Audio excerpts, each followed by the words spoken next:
ce matin, nos cœurs s'inclinent devant toi, te reconnaissant comme le roi de rois, le Seigneur de seigneurs, celui qui mérite la louange, la gloire, l'honneur. Oui, Seigneur, nos cœurs s'inclinent devant toi. Nous reconnaissons ta majesté dans les lieux très hauts. Oh Seigneur, tu es digne de recevoir, Seigneur. Oui, Seigneur, ce culte que nous t'offrons à toi et à toi seul, parce que nous te reconnaissons comme notre seul Dieu. Merci pour ce moment, Seigneur.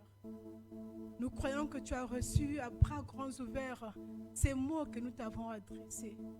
Et maintenant, nous voulons t'écouter. Maintenant, nous nous asseyons, notre Dieu, pour écouter ce que tu as à nous dire. Lorsque nous venons à toi, nous apportons nos actions de grâce, notre louange. Mais tu as aussi un mot à nous dire en tant que ton peuple. Alors, Seigneur, dispose-nous. Que nos cœurs soient ce matin comme des terres fertiles, notre Dieu, qui reçoivent et qui retiennent afin que cette sémence puisse germer pour produire du fruit. Notre désir ce matin, Seigneur. Éloigne, oh Seigneur, toute forme de distraction. Seigneur, je diminue et toi prends la place. Car c'est toi qui veux parler à ton peuple. C'est toi qui as donné ta vie, Jésus, pour ce peuple et qui a encore un mot ce matin à lui dire, Seigneur, pour encore le soutenir. Seigneur, chacun selon son besoin. Prends toute la place, Seigneur. Et nous te rendons toute la gloire. Au nom de ton Fils Jésus, nous t'avons prié. Amen. Nous pouvons reprendre place. Bien-aimés, je vous salue au nom de notre Seigneur Jésus-Christ. Soyez bénis, amplement bénis, que ce matin, que le Seigneur nous bénisse par sa parole. Comme je l'ai dit dans la prière, ce n'est pas moi, mais que nous nous attendons véritablement à ce Dieu qui connaît nos besoins, qui sait ce qu'il a à nous dire ce matin. Et je prie que cela soit ainsi au nom de Jésus. Amen. Ce matin, je nous propose de considérer le passage de Deutéronome chapitre 8. Nous allons lire tout le chapitre. Deutéronome chapitre 8, dont je suis dans la version français courant.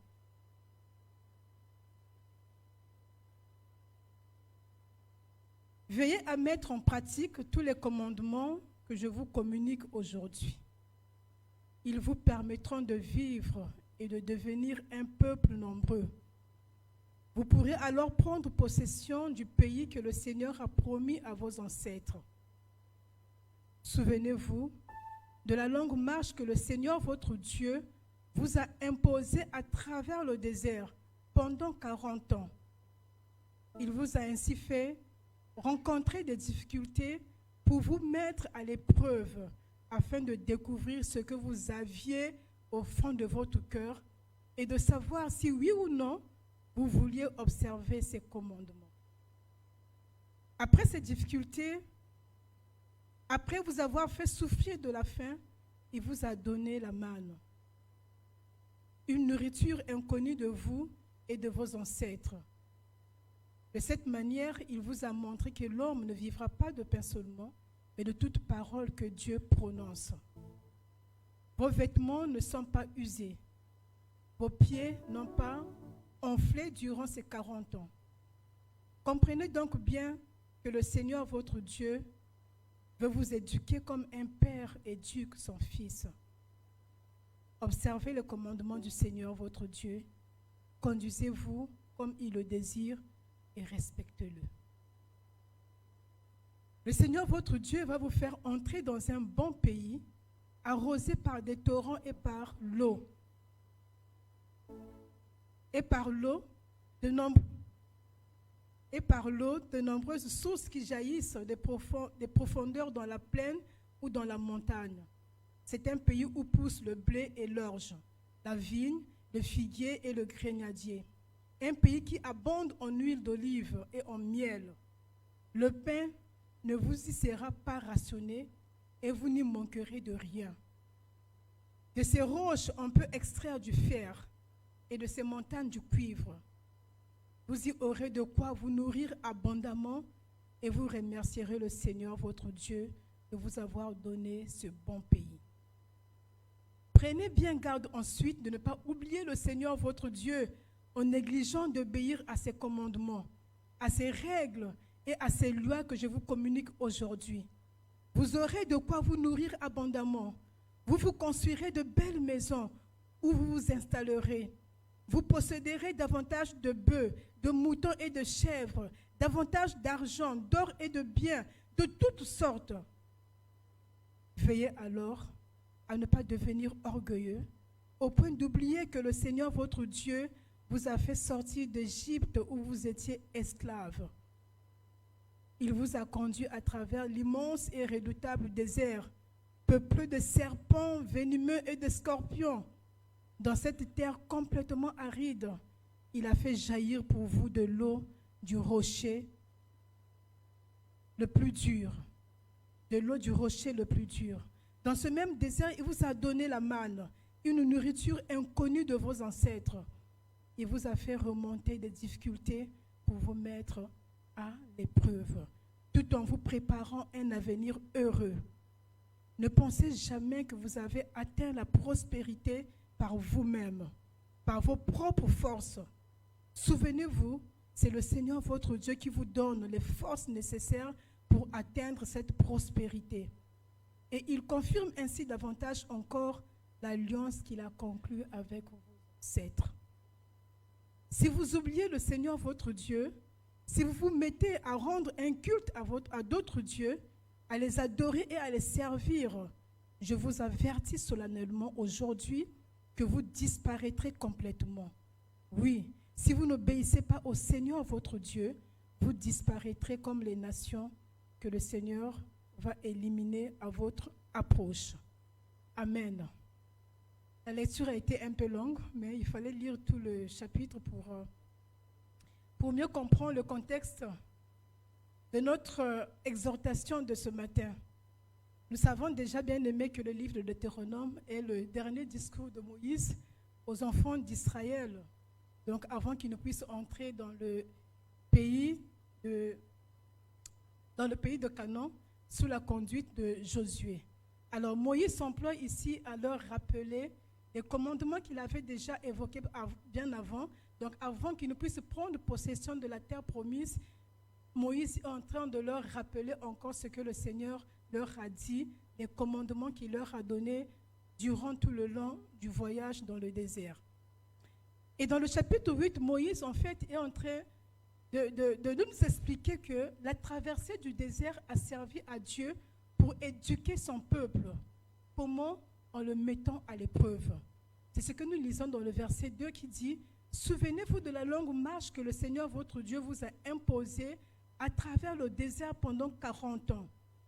La suite, il vous a ainsi fait rencontrer des difficultés pour vous mettre à l'épreuve afin de découvrir ce que vous aviez au fond de votre cœur et de savoir si oui ou non vous vouliez observer ces commandements. » Oui, durant le temps de la traversée, le Seigneur a mis à l'épreuve son peuple. Après avoir vécu des temps de miracles, il était question maintenant pour Dieu de savoir est-ce que ce peuple met véritablement sa confiance en moi ou il est encore loin et il peut encore se plaindre comme nous le verrons dans la suite. Mais ce sur quoi je vais m'attarder beaucoup plus, en fait, c'est l'exhortation que Moïse donne au peuple de Dieu. Il leur demande de se souvenir de comment le Seigneur a été fidèle, de comment le Seigneur les a soutenus pendant toute la traversée. Parce que quand ils vont arriver dans le pays de Canaan, le pays de la promesse, certainement ils seront riches, mais qu'ils fassent attention par la suite.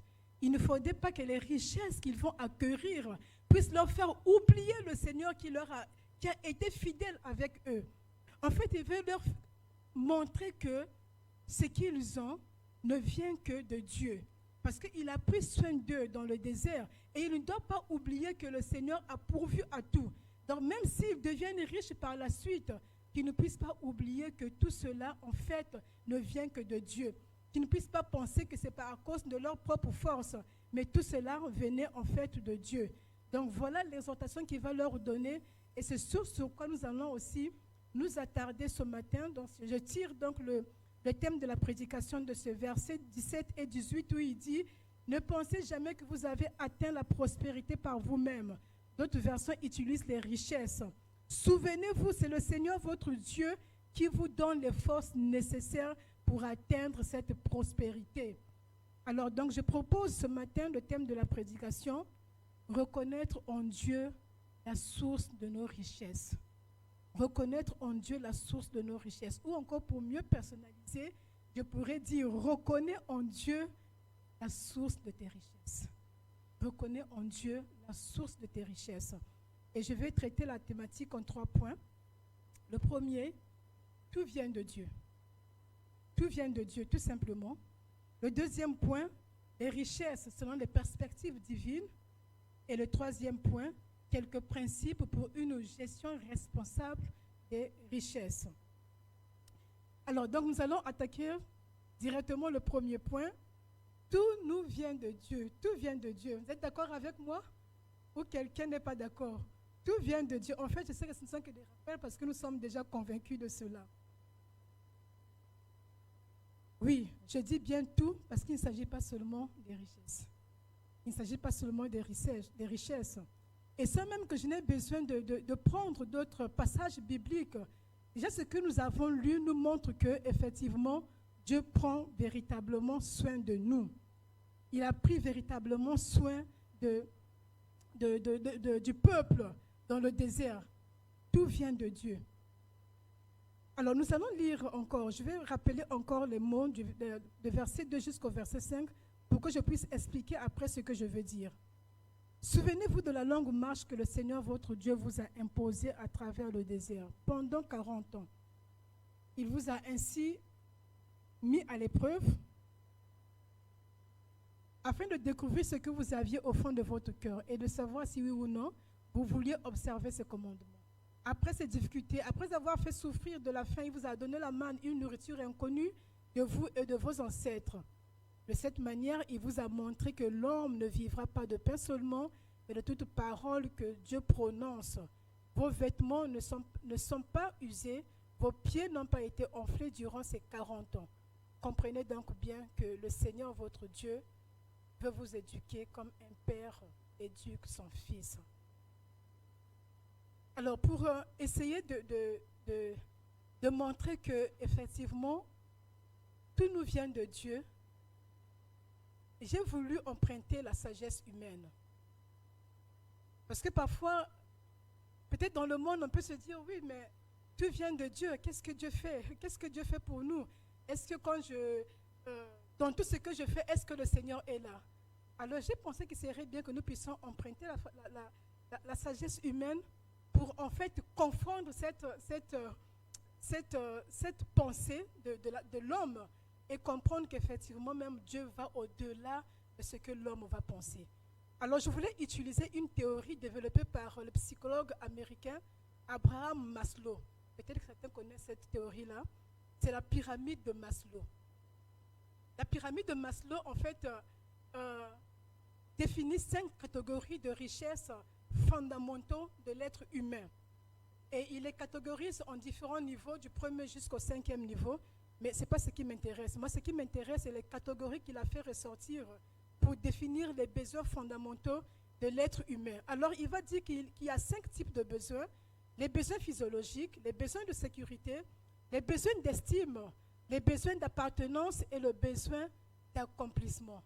Alors, je me suis amusée pour voir, est-ce que lorsque Moïse nous dit que, Moïse dit au peuple qu'il a pris soin de lui, il a pris soin du peuple donc, est-ce que dans ce passage, on peut trouver des éléments qui puissent confondre la sagesse humaine, qui puissent montrer que véritablement Dieu prend soin de nous, Dieu a pris soin de son peuple dans le désert.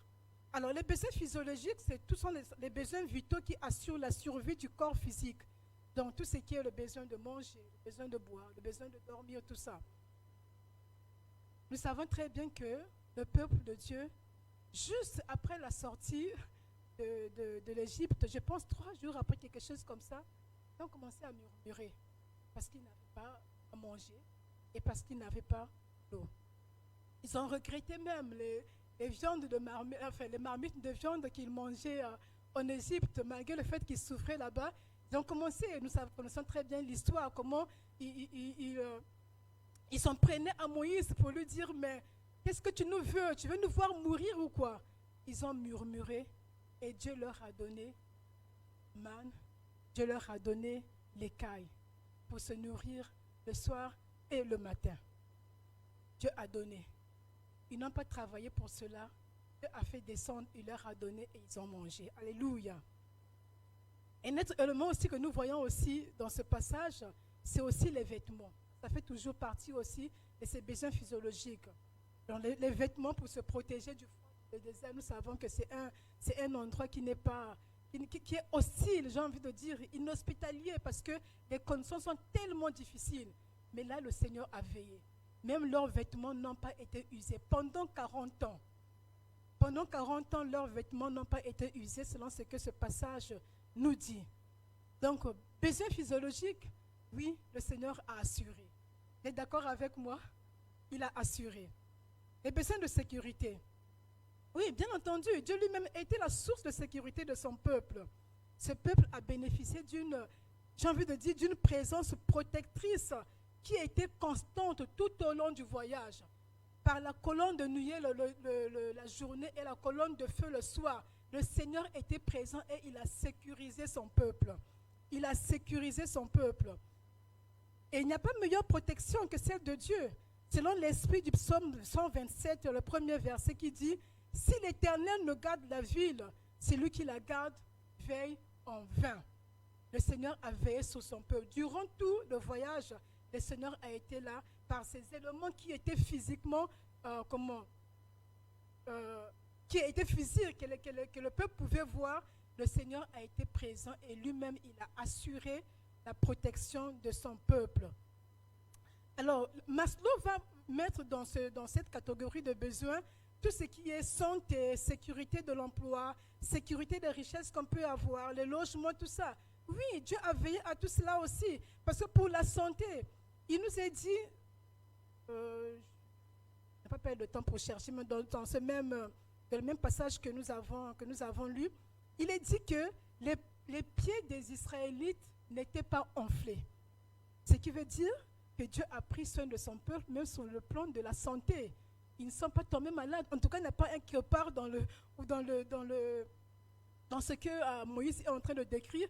On ne voit pas quelque part où il a dit que le peuple était malade. Dieu a veillé sur eux. Ils ont marché. Imaginez-vous dans le désert. Ils ont marché. Ils dormaient. Je ne sais pas comment ils dormaient, mais en tout cas, les conditions n'étaient pas favorables. Mais Dieu a veillé de telle sorte qu'ils étaient en bonne santé. Sauf lorsqu'ils devaient frapper le peuple parce qu'ils péchaient, tout ça. Bon, ça c'est autre chose. Mais en tout cas, le peuple était en bonne santé. Et quoi encore? La sécurité par rapport à l'emploi, par rapport au logement, tout ça. Mais en fait, le peuple n'avait pas besoin de travailler pour manger. Le peuple n'avait pas besoin de travailler pour se trouver un logement. Le Seigneur lui-même assurait tout cela. Alléluia.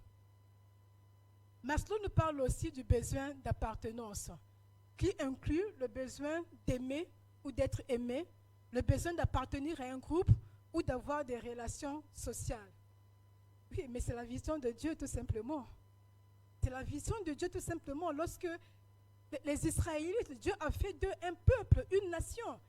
Et dans les commandements qu'il leur a donnés, il y a de l'amour. Il leur a dit depuis Genèse déjà de s'aimer, d'avoir de l'amour pour son prochain, comme soi-même.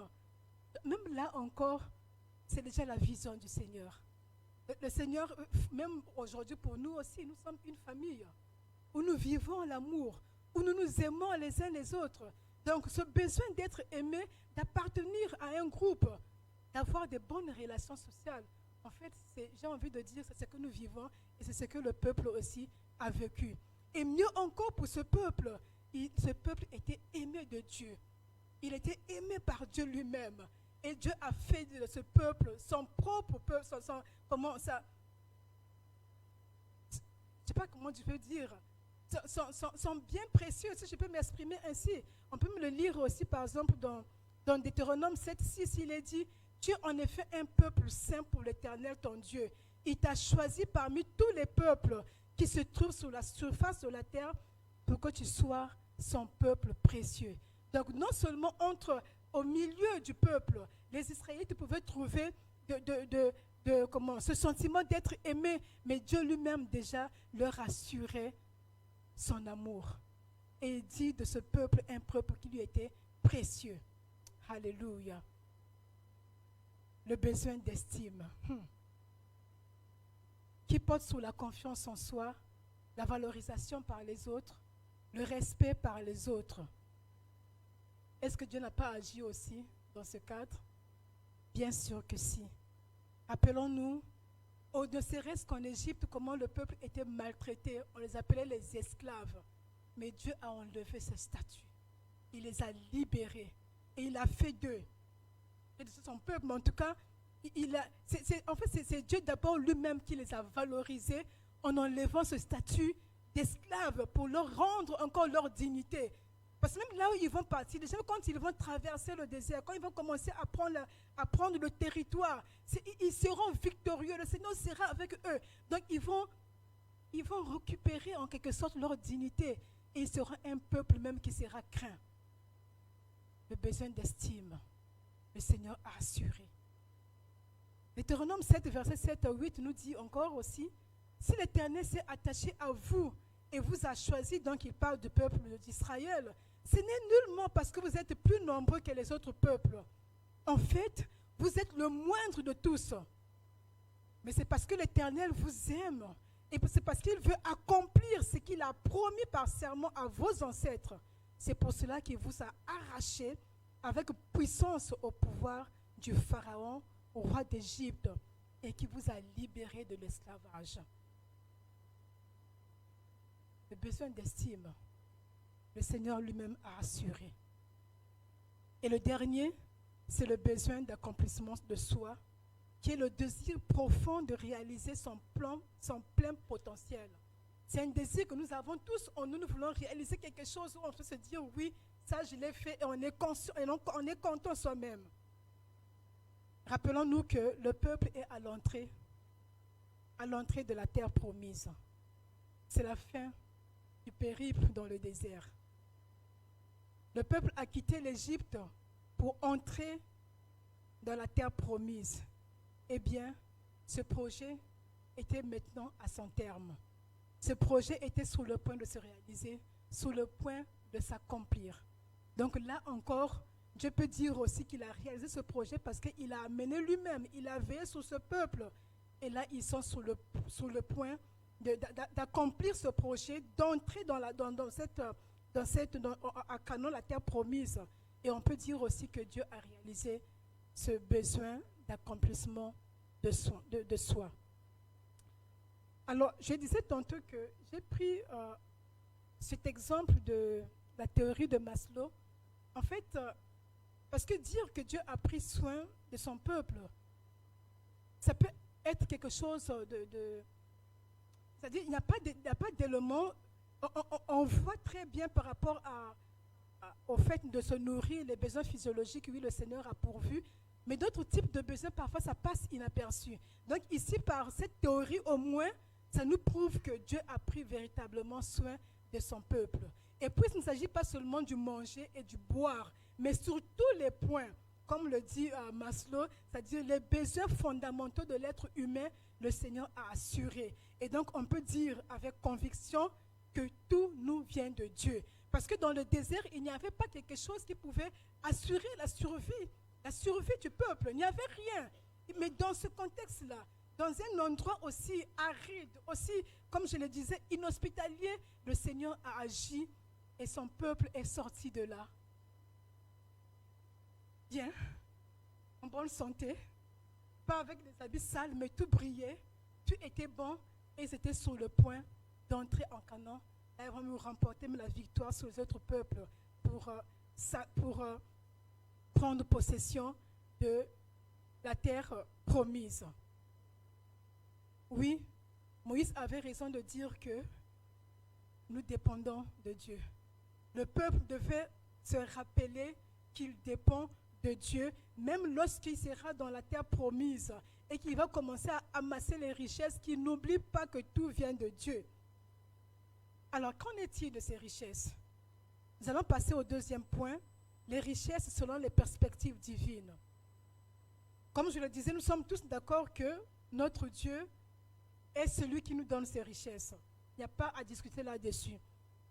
Et si nous restons dans le contexte de notre passage, le verset 17 nous le dit très bien par rapport aux richesses. Il dit que ne pensez jamais que vous avez atteint la prospérité par vous-même, par vos propres forces. Donc non seulement que Dieu est celui qui donne cette richesse, cette prospérité, mais il y a quelque chose aussi qu'on peut tirer de ce passage. On comprend aussi que, en fait, les richesses, comment je peux dire ça? Dieu donne les richesses, mais c'est aussi le désir de Dieu de nous donner les richesses. C'est aussi dans le plan de Dieu que nous puissions avoir des richesses. Ne pas sombrer dans la pauvreté, parce que Dieu avait déjà promis, en promettant un pays où coule le lait et le miel, il avait déjà prévu que lorsque Dieu, son peuple, entrera dans la terre promise, il sera béni. Il aura des richesses. Donc Dieu n'est pas contre nos richesses. Dieu n'est pas contre que nous puissions amasser des richesses. Non, pas du tout. Mais le Seigneur veut que nous puissions être dans l'abondance, avoir ces richesses.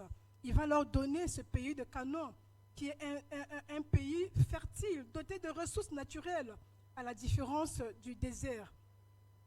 Et le lait et le miel. J'ai beaucoup aimé quand je méditais sur ça en faisant des recherches, j'ai découvert que le lait, en fait, représente ce côté de richesse, de la prospérité, où Dieu va pourvoir aux besoins de son peuple. Et le miel fait plutôt référence aux délices, à la douceur de la vie dans le pays. En fait, j'ai envie de dire que, selon ce que je comprenais, c'est que le Seigneur a prévu non seulement les richesses que son peuple devait avoir, mais aussi les conditions pour jouir de la bonne manière de ces richesses. N'est-ce pas beau? Le Seigneur est merveilleux. Donc, non seulement il donne les richesses, mais en plus, il assure un contexte de paix, un contexte paisible pour jouir de la bonne manière de ces richesses qu'il va donner à son peuple. Alléluia.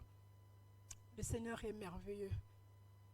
Le Seigneur est merveilleux. Et dans le même passage, en voyant comment Moïse décrit ce pays de Canaan, il dit, le Seigneur va faire entrer dans un bon pays, arrosé par des torrents et par l'eau de nombreuses sources qui jaillissent. J'ai du mal à lire cette phrase. En tout cas, le verset 8. C'est un pays où poussent le blé et l'orge, la vigne, le figuier et le grenadier. Un pays qui abonde en huile d'olive et en miel. Le pain ne vous y sera pas rationné et vous n'y manquerez de rien. De ces roches, on peut extraire du fer et de ces montagnes du cuivre. Vous y aurez de quoi vous nourrir abondamment et vous remercierez le Seigneur votre Dieu de vous avoir donné un bon pays. Alléluia. Alors maintenant, voyons quelques vérités qui ressortent de ce passage, du moins Deutéronome chapitre 8. Je ne vais pas citer encore les versets, mais je vais juste donner quelques vérités qui ressortent de ce passage. Premièrement, les richesses sont une bénédiction de Dieu et non le produit exclusif de l'effort humain. Nous l'avons déjà compris. Deuxièmement, Dieu est la source unique de la capacité d'enrichissement. C'est lui qui donne la force d'acquérir de la richesse.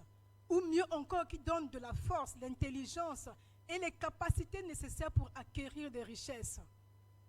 Troisième vérité, la prospérité est une manière pour Dieu de confirmer son alliance avec son peuple. Parce qu'il est dit au verset 18, « Souvenez-vous, c'est le Seigneur votre Dieu qui vous donne les forces nécessaires pour atteindre cette prospérité. » Et il confirme ainsi aujourd'hui encore l'alliance qu'il a conclue avec vos ancêtres.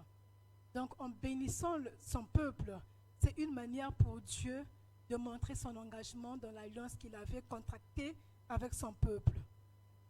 Quatrième chose, la prospérité matérielle doit mener à la reconnaissance, à l'humilité et à l'obéissance.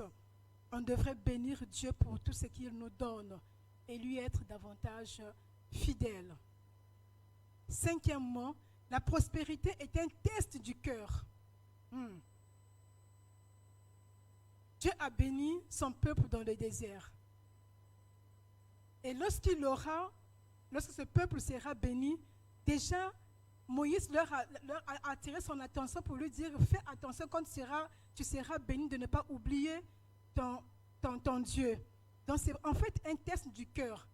Parce que si on l'oublie, que tout cela vient de Dieu, on tombe dans l'orgueil. On tombe dans l'orgueil. Souvenez-vous de la parabole du riche insensé. Lorsqu'il a amassé des richesses, qu'est-ce qui est dit dans Luc 12, versets 19 et 20? Ce riche insensé va dire, et je dirai à mon âme, tu as beaucoup de biens en réserve pour plusieurs années. Repose-toi, mange, bois, réjouis-toi.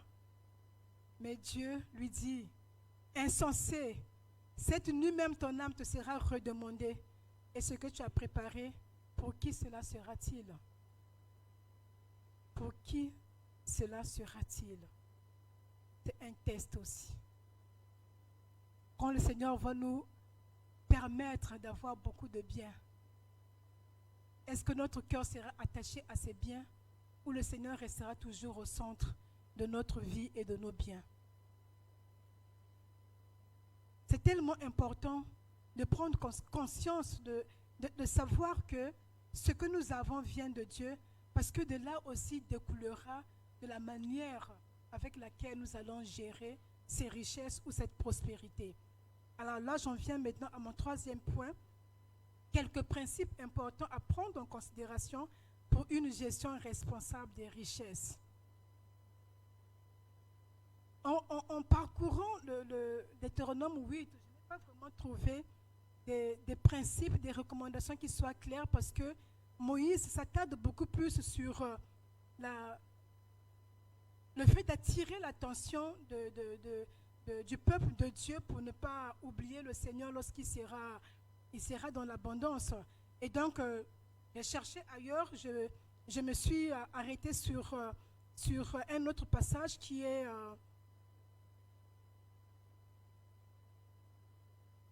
1 Timothée 6, versets 17 à 18.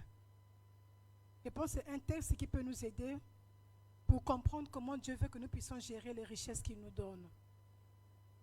Donc l'apôtre Paul va dire à Timothée de recommander à ceux qui possèdent des richesses en ce monde de se garder de toute arrogance et de ne pas fonder leur espoir sur la richesse, car elle est instable. Qu'ils placent leur espérance en Dieu, qui nous dispense généreusement toutes ces richesses pour que nous en jouissons. Recommande-leur de faire le bien, d'être riches en bonnes œuvres, d'être généreuse et de partager avec les autres.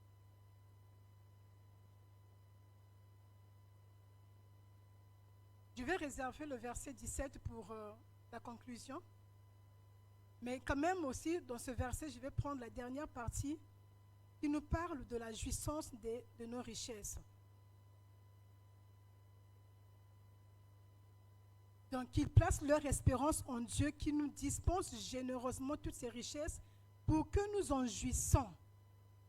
Alors, de ce passage, je vois deux grands principes qui sont très, très importants dans la manière de gérer. En tout cas, des principes qui devaient nous accompagner dans notre façon de gérer les richesses. Donc, la première chose, c'est que, en tout cas, deux principes, un tourné vers soi et l'autre tourné vers les autres. Donc, le premier principe que je tire de ce passage, c'est que la jouissance des richesses est un don de Dieu.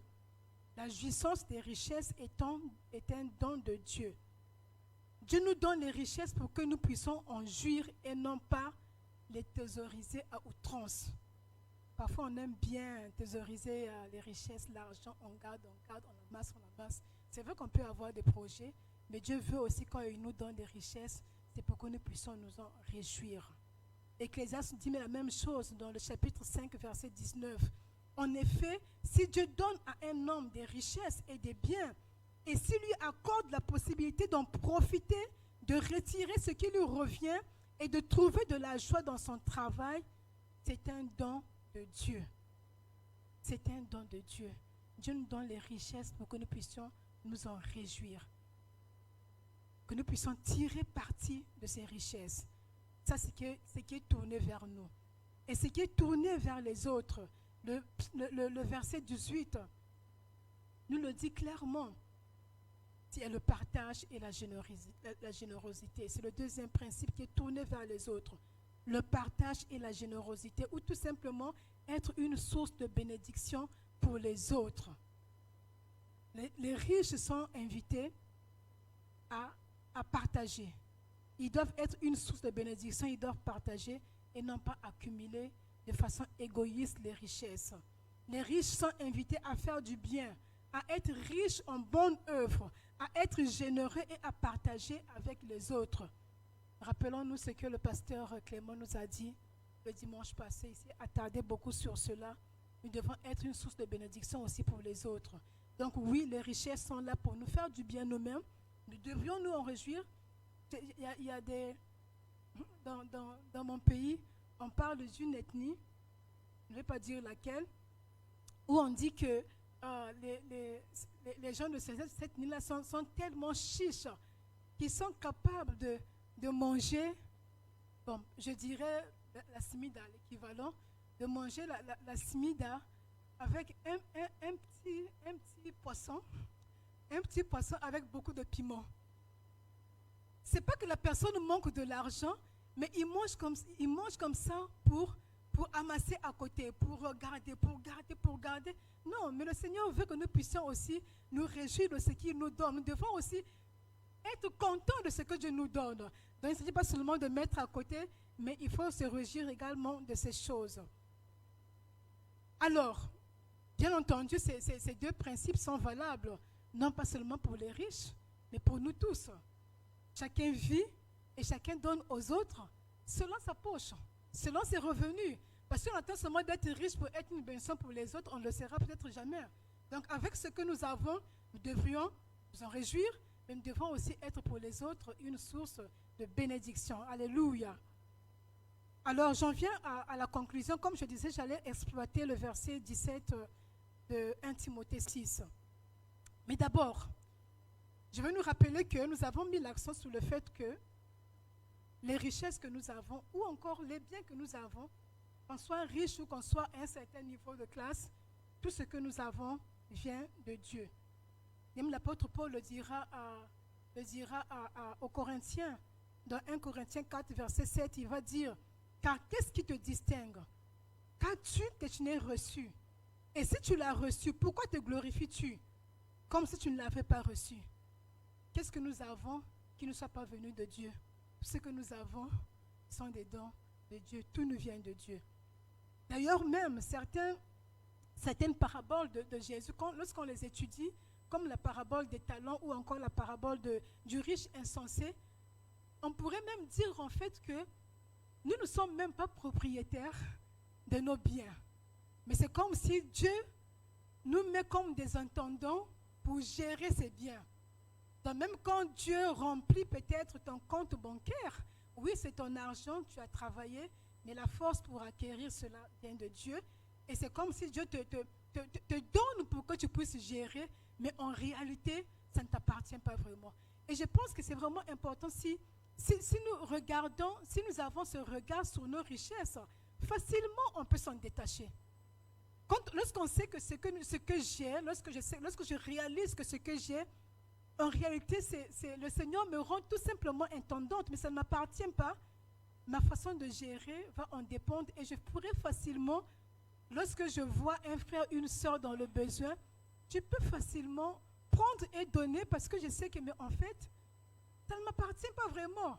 Et le Seigneur veut faire du bien à ses enfants. Il passe par nous, il passe par les autres pour bénir, il passe par les uns pour bénir les autres. Donc, c'est bien, on pourrait dire que ne nous appartiennent même pas, nous ne sommes que des entendants. Alors, nous sommes exhortés aussi à placer Dieu au centre de nos richesses. À placer Dieu au centre de notre argent, parler simplement. Sinon, l'argent deviendrait une idole. Et si c'est ainsi, alors c'est Dieu qui sera dessus. Comme il pourra le dire Jésus dans Luc 6, 24, de ne pas servir Dieu et maman, de faire attention. Ce n'est pas l'argent qui doit être au centre de notre vie, de nos intérêts, mais c'est vraiment Dieu qui est la source de nos richesses. Alors, pour revenir au verset 17 de 1 Timothée 6, ce que je tire de là aussi, c'est que l'apôtre Paul exhorte à se garder de toute arrogance en matière de richesse, comme nous l'avons déjà vu aussi, à ne pas fonder son espoir sur la richesse qui est instable. Là, je pense que c'est important aussi de mettre l'accent sur cela. Pourquoi on ne devrait pas mettre notre intérêt sur nos richesses? Et l'apôtre Paul nous dit, en fait, cette richesse est instable. Nous avons déjà vu même dans ce monde présent. Il n'y a pas très longtemps même, je ne me rappelle plus, il y a eu des inondations, si je ne me souviens pas, aux États-Unis, où plusieurs richards ont perdu leurs biens en un clin d'œil. Et il peut y avoir beaucoup d'événements qui, tout peut s'écrouler en un instant, tout peut s'écrouler. Alors si nous mettons le sens de notre vie sur nos biens, mais ça veut dire que si nos biens s'écroulent, nous aussi on s'écroule. Donc nous sommes exhortés à faire attention que les richesses, que les biens que nous avons ne soient pas le centre de notre vie. Ne soient pas le centre de notre vie. Et c'est pourquoi même Matthieu 6, verset 19 au verset 20 pourra nous dire: ne vous amassez pas des richesses sur la terre où elles sont à la merci de la rouille, des mythes qui rongent ou des cambrioleurs qui percent les murs pour les voler.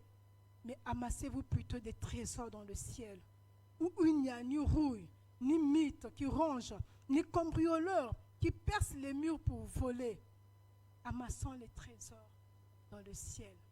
Et même avec les trésors que nous avons dans ce monde, on peut y travailler de telle sorte que nous puissions amasser dans le ciel. Et c'est ce que le Seigneur nous demande. C'est vrai qu'aujourd'hui, c'est les femmes qui sont à l'honneur. Je n'ai pas voulu mettre particulièrement l'accent sur les femmes, tout ça. Je me suis dit que c'est mieux que ce soit un thème qui nous met ensemble.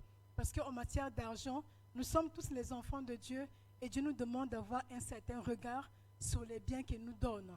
Alors pour répondre encore ce que Moïse a dit au peuple, tu dépends de Dieu. Souviens-toi toujours, peut-être que tu as vécu des moments difficiles, comment le Seigneur a été là, il t'a béni. Et le jour où il te sortira de là, que tu seras dans l'abondance, que tu auras du bien, attention, n'oublie pas que tout cela vient de Dieu. Car la force pour acquérir ces choses, c'est Dieu qui les donne. Alléluia. Que le Seigneur nous bénisse. Nous allons prier.